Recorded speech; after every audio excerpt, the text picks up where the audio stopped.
Friends, welcome back to my YouTube channel. ಎಲ್ಲರೂ ಹೇಗಿದ್ದೀರಾ? ಎಲ್ಲರೂ ಚೆನ್ನಾಗಿದ್ದೀರಾ? ಎಲ್ಲರೂ ಚೆನ್ನಾಗಿರಿ ಅಂತ ನಾನು ದೇವರಲ್ಲಿ ಬೇಡ್ಕೊತೀನಿ. ನಿನ್ನೆ ರಾತ್ರಿ ನಾವು ಮಂಗಳೂರಿಂದ ಶಿವಮೊಗ್ಗಕ್ಕೆ ಬಂದ್ವಿ. ಹಾಗೆ ನಮ್ಮ ಹಸ್ಬೆಂಡ್ ಕೂಡ ಮೈಸೂರಿಂದ ಶಿವಮೊಗ್ಗಕ್ಕೆ ಬಂದರು ಬಿಕಾಸ್ ನನ್ನ ಕರ್ಕೊಂಡು ಹೋಗೋಕ್ಕೆ. ಬಟ್ ನಾವು ಹೇಳ್ದಂಗೆ ನಾನು ಶಿವಮೊಗ್ಗದಿಂದ ಮೈಸೂರಿಗೆ ಹೋಗಿಲ್ಲ. ಶಿವಮೊಗ್ಗದಿಂದ ಸೀದಾ ಚೆನ್ನೈಗೆ ಹೋಗೋಣ ಅಂತ ಪ್ಲ್ಯಾನ್ ಮಾಡಿದ್ವಿ. ಚೆನ್ನೈಗೆ ಹೋಗ್ಬೇಕಂದ್ರೆ ಫಸ್ಟ್ ನಾವು ಶಿವಮೊಗ್ಗದಿಂದ ಡೈರೆಕ್ಟಾಗಿ ಚೆನ್ನೈಗೆ ಹೋಗ್ಬೇಕಲ್ಲ. ಸೊ ಬ್ಯಾಂಗ್ಳೂರಿಂದ ಟ್ರೈನ್ ಇತ್ತು, ಬಟ್ ನಮಗೆ ಸಿಕ್ಕಿಲ್ಲ. ನಾವು ಬ್ಯಾಂಗ್ಳೂರಿಗೆ ಹೋಗ್ಬಿಟ್ಟು ಬ್ಯಾಂಗ್ಳೂರಲ್ಲಿ ನಾವು ಸ್ಲೀಪರ್ ಕೋಚ್ ಬಸ್ ಬುಕ್ ಮಾಡಿದ್ವಿ. ಸೊ ಬ್ಯಾಂಗ್ಳೂರು ರೀಚ್ ಆಗಿಬಿಟ್ಟು ಬ್ಯಾಂಗ್ಳೂರಿಂದ ಚೆನ್ನೈಗೆ ಹೋಗೋಣ ಅಂತ ಪ್ಲ್ಯಾನ್ ಮಾಡಿದ್ವಿ. ಈಗ ನಾವು KSRTC ಬಸ್ಸಲ್ಲಿ ಬ್ಯಾಂಗ್ಳೂರಿಗೆ ಹೋಗ್ತಾ ಇದ್ದೀವಿ. ನಾವು ಬ್ಯಾಂಗ್ಳೂರಿಗೆ ರೀಚ್ ಆಗೋಷ್ಟೊತ್ತಿಗೆ ತುಂಬ ಲೇಟ್ ಆಗಿಬಿಟ್ಟಿತ್ತು ಫ್ರೆಂಡ್ಸ್, ಬಿಕಾಸ್ ಟ್ರಾಫಿಕ್ ತುಂಬ ಇತ್ತು. ಅದಕ್ಕೆ ನಾವೇನು ಮಾಡಿದ್ವಿ, ಊಟ ಮಾಡೋಕ್ಕೆ ಟೈಮ್ ಸಿಗಲಿಲ್ವಲ್ಲ, ಪಾರ್ಸಲ್ ಮಾಡಿಕೊಂಡು ಬಸ್ಸಲ್ಲೇ ತಿನ್ಕೊಂಬೋಣ ಅಂತ ತಿಂದ್ಕೊಂಡು ಬೆಳಗ್ಗೆನೇ ಬೇಗ ಎದ್ದೇಳಬೇಕಲ್ವಾ. ಮೋಸ್ಟ್ಲಿ 5 o'clock ರೀಚ್ ಆಗುತ್ತೆ ಅಂತ ಅಂದ್ಕೊಂಡು ಅದಕ್ಕೆ ಇವಾಗ ಮಲ್ಕೊಂಬೋಣ. ಓಕೆನಾ? ಬಾಯ್, ಗುಡ್ ನೈಟ್. ಹಾಯ್ ಫ್ರೆಂಡ್ಸ್, ನಾವು ಚೆನ್ನೈಗೆ ರೀಚ್ ಆಗಿದ್ದೀವಿ. ಅಂದರೆ ಇನ್ನೂ ಬಸ್ಸಲ್ಲೇ ಇದ್ದೀವಿ. ರೀಚ್ ಆಗಿದ್ದೀವಿ ಅಂದರೆ ಬಸ್ಸು ಬಂದು ರೀಚ್ ಆಗಿದೆ. ನಾವಿನ್ನು ಚೆನ್ನೈಯಲ್ಲಿ ಬಸ್ಸಲ್ಲೇ ಕುತ್ಕೊಂಡಿದ್ದೀವಿ. ಆಮೇಲೆ ಈ ರೋಡ್ಗಳನ್ನ ನೋಡ್ತಾ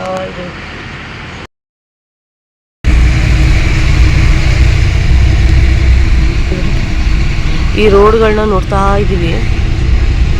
ಇಲ್ಲಿ ಎಲ್ಲ ಬೋರ್ಡುಗಳು ತಮಿಳಲ್ಲೇ ಇದೆ. ಆಮೇಲೆ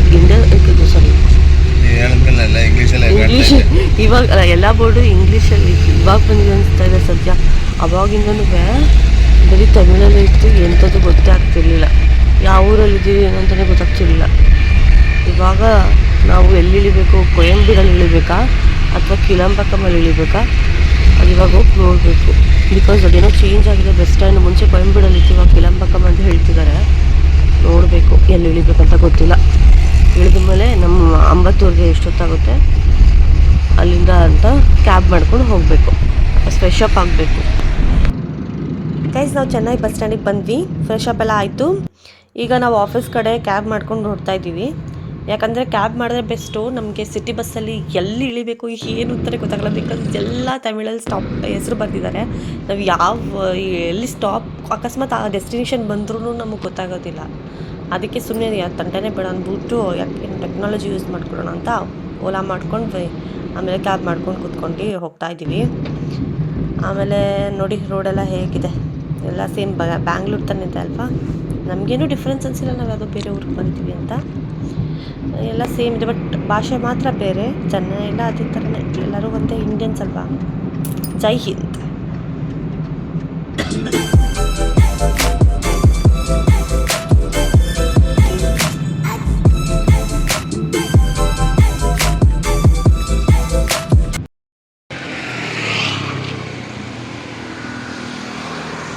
ನಾವು ಆ್ಯಕ್ಚುಲಿ ಬೇಗ ಬಂದುಬಿಟ್ಟಿದ್ದೀವಿ. ನಮ್ಮ ಆಫೀಸು ಇನ್ನೂ ಓಪನೇ ಆಗಿಲ್ಲ.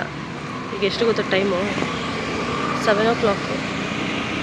ಬಟ್ ಆಫೀಸ್ ಓಪನ್ ಆಗೋದು 11 ಗಂಟೆ ಅಂತ ಹೇಳಿದ್ರು. ಅಪರೂಪಕ್ಕೆ ಆಫೀಸಿಗೆ ಬಂದರೆ ನೋಡಿ, ನಮ್ಗೆ ಟೈಮು ಗೊತ್ತಿಲ್ಲ ಎಷ್ಟೊತ್ತಿಗೆ ಓಪನ್ ಆಗುತ್ತೆ ಅಂತ. ಈಗ ನಾವು ಎಲ್ಲಿ ಟೈಮ್ ಪಾಸ್ ಮಾಡೋಂತಲೂ ಗೊತ್ತಿಲ್ಲ. ಅದು ಇದು ಹುಡ್ತಾನೆ ಇನ್ನು ಮೊಬೈಲಲ್ಲಿ ಸರ್ಚ್ ಮಾಡ್ತಾಯಿದ್ದಾರೆ ಎಲ್ಲಿ ಟೈಮ್ ಪಾಸ್ ಮಾಡೋದು ಅಂತ. ಇನ್ನು 11 ಗಂಟೆ, ಇದು 7 ಗಂಟೆ, 8 ಹೋಗೋದು 10, ಇನ್ನು 3 hours. ಹೆಂಗಪ್ಪ ಕಳೆಯೋದು? ಈ ಬೆಂಗಳೂರು ಆಗಿದ್ದರೆ ಯಾವುದಾದ್ರೂ ಗೊತ್ತಿರುತ್ತೆ, ಯಾರೋ ಅವ್ರ ಪಾಡಿಗೆ ಬರ್ತೀವಿ ಹೋಗ್ತಾ ಇದ್ದಾರೆ. ನಾವು ಮಾತ್ರ ಇಲ್ಲಿ ಮಂಗ ಥರ ಯಾವ ಬಸ್ ಸ್ಟ್ಯಾಂಡ್ಗೂ ಹೋಗಿ ಯಾವ ಪ್ಲೇಸಸ್ಗೂ ಹೋಗಿಲ್ಲ. ಸುಮ್ಮನೆ ಬಸ್ ಸ್ಟ್ಯಾಂಡಲ್ಲಿ ಕುತ್ಕೊಂಡಿದ್ದೀವಿ, ವೇಟ್ ಮಾಡ್ತಾ ಇದ್ದೀವಿ 11 ಗಂಟೆ ಯಾವಾಗುತ್ತೆ ಅಂತ. ನಾವು ಚೆನ್ನೈ ಮೇನ್ ಬಸ್ ಸ್ಟ್ಯಾಂಡಿಂದ ಅಂಬತ್ತೂರಿಗೆ ಬಂದಿದ್ದೀವಿ. ಕ್ಯಾಬ್ ಮಾಡ್ಕೊಂಡು ಬಂದ್ವಿ. ಬೆಳಗ್ಗೆ 7 ಗಂಟೆಗೆ ಬಂದುಬಿಟ್ಟಿದ್ದೀವಿ. ಆ್ಯಕ್ಚುಲಿ ಓಪನ್ನು 11 ಗಂಟೆಗೆ ಅಂತ ನಮಗೆ ಸೆಕ್ಯೂರಿಟಿ ಗಾರ್ಡ್ಸ್ ಹೇಳಿದ್ರು. 11 ಗಂಟೆಗೆ ಓಪನ್, ನೀವು ಯಾಕೆ ಇಷ್ಟು ಬೇಗ ಬಂದಿದ್ದೀರಾ ಅಂತ. ನಮಗೆ ಏನು ಟೈಮ್ ಪಾಸ್ ಮಾಡೋದಂತಲೇ ಗೊತ್ತಾಗ್ತಿಲ್ಲ. ಸುಮ್ಮನೆ ಬಸ್ ಸ್ಟ್ಯಾಂಡಲ್ಲಿ ಕೂತ್ಕೊಂಡಿದ್ದೀವಿ. ಯಾವಾಗ 11 ಗಂಟೆ ಆಗುತ್ತೋ ಅಂತ. ಆಮೇಲೆ ಇಲ್ಲಿ ಸುಮಾರು ಬಸ್ಗಳು ಬರ್ತಾಯಿದೆ ಹೋಗ್ತಾಯಿದೆ. ಯಾವ್ಯಾವುದೋ ಸುಮಾರು ಫುಲ್ ರಶ್ ಅಂದರೆ ರಶ್. BMTC ಥರ ಎಲ್ಲ ಜನ ಆಲ್ಮೋಸ್ಟ್ ಅವ್ರ ಕೆಲಸಕ್ಕೆ ಹೋಗ್ತಾ ಇದ್ದಾರೆ ಅನ್ಸುತ್ತೆ, ಆಫೀಸ್ಗೆ. ತುಂಬ ರಶ್ ಇದೆ. ಬಟ್ ನಮಗೂ ಎಲ್ಲಿಗೆ ಹೋಗ್ಬೇಕು ಓದಿಲ್ಲ. ಮತ್ತು ಅವ್ರು ತಮಿಳಲ್ಲಿ ಬರೆದಿದ್ದಾರೆ, ನಮ್ಗೆ ಅರ್ಥನೂ ಆಗ್ತಿಲ್ಲ, ಓದೋಕ್ಕೂ ಬರ್ತಿಲ್ಲ. ಇಂಗ್ಲೀಷಲ್ಲಿ ಬರ್ತಿದ್ದಾರೆ. ಅಟ್ಲೀಸ್ಟ್ ಒಂದು ಪ್ಲೇಸ್ಗಾರು ಹೋಗಿ ನೋಡ್ಕೊಳ್ಳೋದು ಬರ್ತಿತ್ತು. ಬಟ್ ಅವ್ರು ಬರ್ತಿರೋದು ನಮಗೇನು ಅರ್ಥ ಆಗ್ತಿಲ್ಲ. ಸೊ ಎಲ್ಲೂ ಹೋಗೋದು ಬೇಡ. ಆಮೇಲೆ ಎಲ್ಲೆಲ್ಲೋ ತಪ್ಪಿಸ್ಕೊಂಡ್ಬಿಟ್ಟು ವಾಪಸ್ ನಾವು ನಮ್ಮ ಕರ್ನಾಟಕಕ್ಕೆ ಬರೋಕ್ಕಾಗುತ್ತೋ ಇಲ್ಲ ಅಂತ ಇಲ್ಲೇ ಕೂತ್ಕೊಂಡಿದ್ದೀವಿ.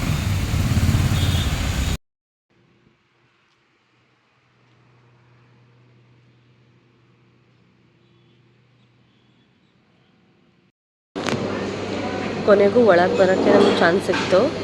ಹೇಗೆ ಅಂತಂದರೆ ವೆಯ್ಟ್ ಮಾಡಿ ಒಳಗೆ ಕೂತ್ಕೊಳ್ಳಿ ಅಂತಂದರು. ಈಗ ಅದಕ್ಕೆ ನಾವು ಫಸ್ಟು ಬಸ್ ಸ್ಟ್ಯಾಂಡಲ್ಲಿ ಕೂತಿದ್ವಲ್ಲ, ಅಲ್ಲಿಂದ ತಿಂಡಿ ಟಿಫನ್ ಮಾಡಿಕೊಂಡು ಹಂಗೆ ಹೋಟೆಲ್ ಇತ್ತು ಗಣೇಶ್ ಅಂತ ಅದು, ಅಲ್ಲಿಂದ ಸೀದಾ ನಿಧಾನಕ್ಕೆ ನಡ್ಕೊಂಡು ಬರೋಣ, ಟೈಮ್ ಆಗುತ್ತೆ ಅಂತ ನಿಧಾನಕ್ಕೆ ನಡ್ಕೊಂಡು ಆಫೀಸ್ ಹತ್ರ ಬಂದ್ವಿ. ಅಲ್ಲಿ ಗಾರ್ಡ್ಸ್ ನಮ್ಮನ್ನು ಅಲೋ ಮಾಡಿದ್ರು ಆ್ಯಕ್ಚುಲಿ, ಏನಕ್ಕಂದರೆ ವೆಯ್ಟ್ ಮಾಡಿ ಒಳಗೆ ಕೂತ್ಕೊಂಡು ಅಂತ. ನಾವಾಗ ಇಬ್ಬರು ಒಳಗೆ ಬಂದ್ವಿ. ನಾವಿಬ್ರಿಗೂ ಒಂದೊಂದು ಪಾಸ್ ಕೊಟ್ಟಿದ್ದಾರೆ, ಸಾರಿ ಐ ಡಿ ಕಾರ್ಡ್ ಕೊಟ್ಟರು. ನನಗೆ ಸ್ಟಾಫ್ ಪಾಸ್ ಅಂತ ಕೊಟ್ಟರು, ಬಿಕಾಸ್ ನನ್ನ I D card work from home ಮಾಡೋರಿಗೆ ಐ ಡಿ ಕಾರ್ಡ್ ಇಲ್ಲ. ಇವ್ರಿಗೆ ವಿಸಿಟರ್ ಪಾಸ್ ಅಂತ ಇವರಿಗೊಂದು ಐ ಡಿ ಕಾರ್ಡ್ ಕೊಟ್ಟಿದ್ದಾರೆ, ಐ ಡಿ ಕಾರ್ಡ್ ಕೊಟ್ಟಿದ್ದಾರೆ. ಇಬ್ಬರು ಒಳಗೆ ಕೆಫೆಟೇರಿಯಾದಲ್ಲಿ ಬಂದು ಕೂತ್ಕೊಂಡಿದ್ದೀವಿ. ದೊಡ್ಡ ಆಫೀಸು, ಏನು ಮಾಡೋದು ಗೊತ್ತಿಲ್ಲ, ಸುಮ್ಮನೆ ಇಲ್ಲಿ ಮ್ಯಾಚ್ ಇದೆ, ಮ್ಯಾಚ್ ನೋಡ್ತಾ ಕೂತ್ಕೊಂಡು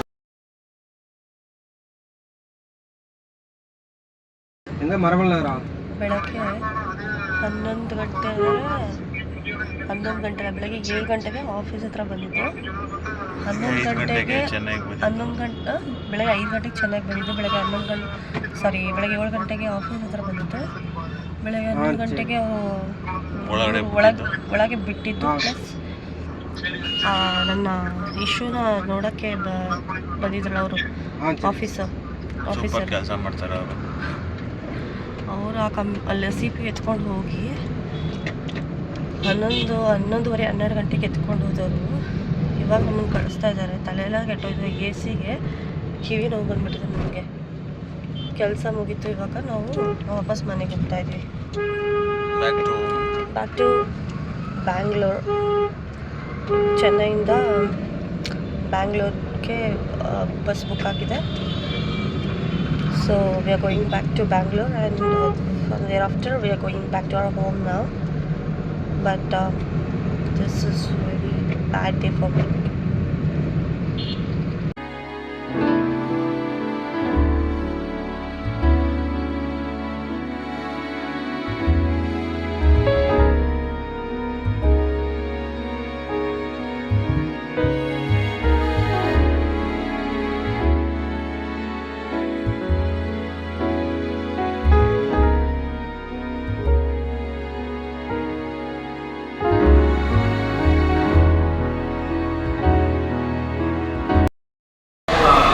ಫೈನಲಿ ನಾವು ಇವಾಗ ಬಸ್ ಸ್ಟ್ಯಾಂಡಿಗೆ ಬಂದು ಕೂತ್ಕೊಂಡಿದ್ದೀವಿ. ನಮ್ಮ ಬಸ್ ಇರೋದು 4:46 PM-ಗೆ. ಇನ್ನೂ 1 hour ಇದೆ. ಬಟ್ ನಾವು ಇಲ್ಲಿ ಸುಮ್ಮನೆ ಟೈಮ್ ಪಾಸ್ ಮಾಡ್ತಾ ಕೂತಿದ್ವಿ ಮೊಬೈಲ್ ನೋಡೋಕ್ಕೆ. ಬಟ್ ಮೊಬೈಲಲ್ಲಿ ಚಾರ್ಜ್ ಕೂಡ ಖಾಲಿ ಆಗಿದೆ. ಏನಿಲ್ಲ, ಇದೊಂಥರ ಎಕ್ಸ್ಪೀರಿಯೆನ್ಸ್ ಚೆನ್ನಾಗಿತ್ತು. ಬಟ್ ಏನು ಅಂತಂದರೆ ವೆಯ್ಟ್ ಮಾಡಿದ್ದೆ ಬೇಜಾರಾಗಿ ಹೋಗಿತ್ತು. ಏನು ಮಾಡೋಕ್ಕಾಗಲ್ಲ. ನಮ್ಗೊಂದು ಬೇಕು ಅಂತಂದರೆ ನಾವು ವೆಯ್ಟ್ ಮಾಡಲೇಬೇಕಾಗುತ್ತಲ್ವಾ ಲೈಫಲ್ಲಿ. ಇದೊಂಥರ ಲೆಸನ್ ಅಂತ ಅಂದ್ಕೊಳ್ಳೋಣ. ಈ ವಿಡಿಯೋ ನಿಮ್ಗೆ ಇಷ್ಟ ಆಗ್ತಿದ್ರೆ ಪ್ಲೀಸ್ ಲೈಕ್ ಮಾಡಿ, ಶೇರ್ ಮಾಡಿ, ಹಾಗೆ ಕಮೆಂಟ್ ಮಾಡಿ, ಸಬ್ಸ್ಕ್ರೈಬ್ ಮಾಡ್ಕೊಂಡು ಮರಿಬೇಡಿ. ಬಾಯ್.